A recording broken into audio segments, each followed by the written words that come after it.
Have you ever been awake at 2 in the morning? A serious question on your mind about faith, life, or right and wrong? You open your phone, type the question, and suddenly you're drowning in links, opinions, and answers. And then comes the real question: who can you trust? This is a modern problem in a very ancient journey, the search for truth. Today, information is everywhere, but authenticity is rare. And for Muslims, this challenge is even deeper when the questions are about belief, worship, and spirituality. Now add one more layer to this reality: artificial intelligence. AI is changing how we work, how we learn, and even how we search for meaning.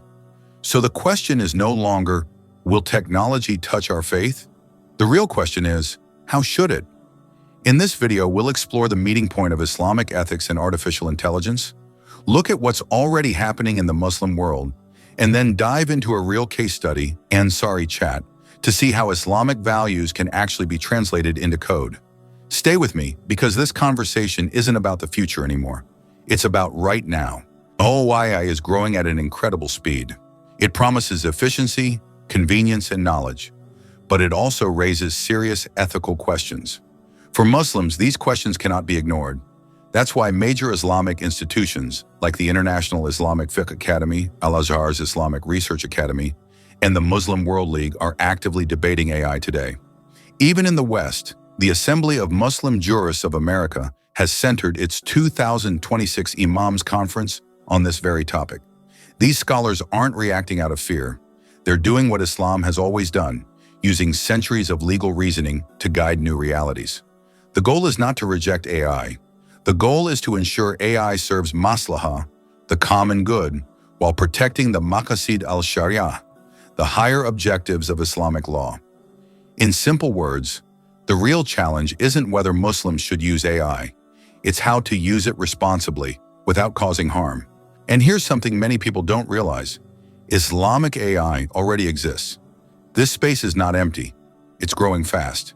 For example, in Quranic learning, apps like Tartil use voice recognition AI to correct recitation in real time, helping with memorization. In Islamic finance, AI-powered systems are screening stocks for Sharia compliance, automating what once took hours of scholarly review. In education, large language models are being used to personalize Islamic studies, adapting lessons to a student's level and even their madhab. This is powerful, but it's also dangerous if left without ethical guardrails. Without guidance, AI can amplify bias, turn sacred knowledge into a product, or worse, present false information as religious truth. That's why ethics here are not academic theory. They are an urgent necessity. Islamic ethics is not a rigid checklist. It's a living moral system. When applied to AI, 4 principles stand out. First, protecting the maqasid al-sharia, faith, life, intellect, family, and property. Ask a simple question: does this AI protect these or threaten them? Deepfakes and misinformation harm intellect and social trust. AI in medical diagnosis, on the other hand, can help save lives. Second, justice and fairness. Islam demands ADL.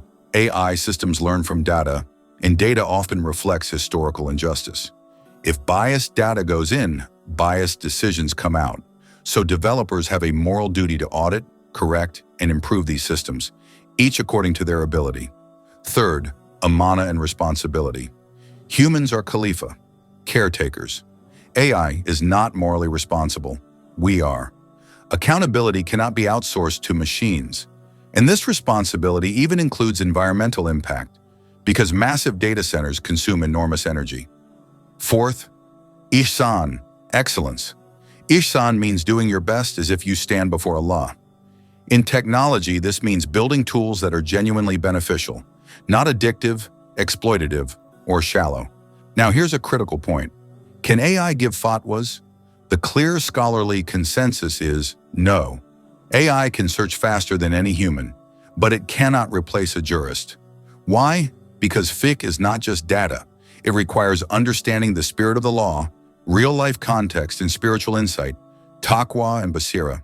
AI has no soul, no consciousness, no moral accountability. So think of AI as a research assistant, not a scholar. Powerful but limited. So how should everyday Muslims use AI? Here's a simple ethical checklist. First, verify and validate. AI answers are a starting point, not the final word. Second, check your intention. Use AI to learn and solve problems, not to deceive or find loopholes. Third, know its limits. AI is a tool, not an authority. Fourth, promote good. Spread beneficial knowledge and stop misinformation. And maybe the most important question of all, not what can AI do for me, but what can AI do for the Ummah? Because the future of AI will shape revival, unity, and governance in the Muslim world. This brings us to a real-world example, Ansari Chat. Ansari Chat is an attempt to turn Islamic ethics into working technology. It's led by Dr. M. Walid Qaddous and began with a bold question. What if Muslims shaped AI from the beginning, instead of adapting tools built without their values? One of the first ethical decisions Ansari made was transparency. In a world of black box algorithms, Ansari chose to be open source. That means scholars and developers can inspect the code, verify sources, and ensure there are no hidden agendas. For sacred knowledge, this transparency builds trust, amanah in action. Another major challenge was hallucination. Early AI models often sounded confident, but were wrong. To fix this, Ansari shifted to a retrieval-augmented generation system. In simple terms, the AI must first look up answers in trusted sources, the Quran, Hadith, and fiqh encyclopedias, before responding. Later versions even added citations, empowering users to verify verses and references themselves.